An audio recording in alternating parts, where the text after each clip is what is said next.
হরে কৃষ্ণ। অনেক দিন পরে বাড়িতে আসলাম, আর এই দেখুন আমাদের বাড়ির রাস্তাটা আমি একটু একটু করে ভিডিও করেছিলাম, আর সেটাই আপনাদেরকে এখন দেখাবো। আমি এই যে আমাদের মেন রাস্তা থেকে এখন আমি বাড়ির রাস্তায় ঢুকবো। এই যে আমাদের বাড়ির রাস্তা, আমরা এখন বাড়ির ভিতরে ঢুকতেছি। আর এটা আমাদের বাড়ি, আর এটা আমাদের ঘর। এই যে এই ঘরটার ভিতরেই আমরা এখন ঢুকবো।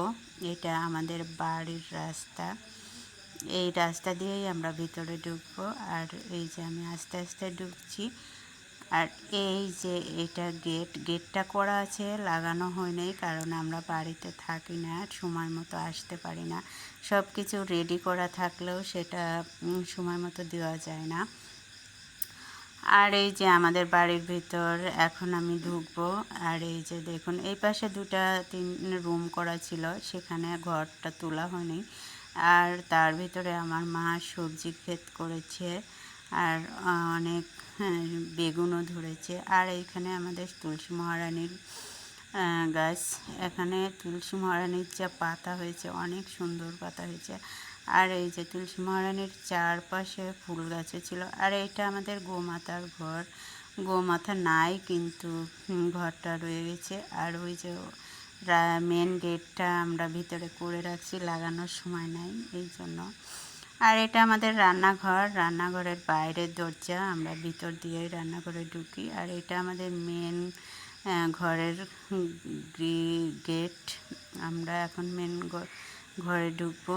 আমি আসলে এতদিন পর পর বাড়িতে আসি, যা সে ঘরটা যা ময়লা থাকে সেই আপনাদেরকে বোঝানো যাবে না, যে অনেক দিন পর পর বাড়িতে আসলে ঘর কি পরিমাণে নোংরা থাকে। তাই সামান্য মানে কোনো কিছু গোছানোও নাই, এত নোংরা যে কোনো মতো আমরা গোছায় একটু থাকছি। তারপরে এটা আমাদের ভগবানের রুম। আর এখানে ভগবানকে আমরা বসাইনি, শুধুমাত্র জগন্নাথ ভগবানকে বসাইছি, বসায় ভোগ লাগাইছিলাম।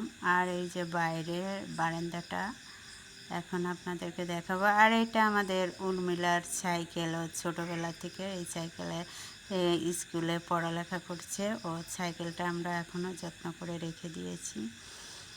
আর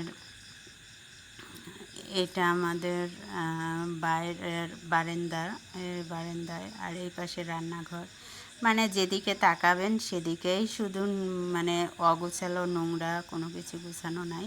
আর এটা আমাদের কলপার টয়লেট। আর এই পাশে আর একটা রুমও আপনাদেরকে একটু দেখিয়ে দেই, কারণ বাড়ি ঘরে না থাকলে যা হয়, কোনো কিছু গোছান নাই, তারপরেও আপনাদেরকে দেখালাম। আর এখন গোছানোর সময়ও নাই, আবার কালই চলে যাব। হরে কৃষ্ণ।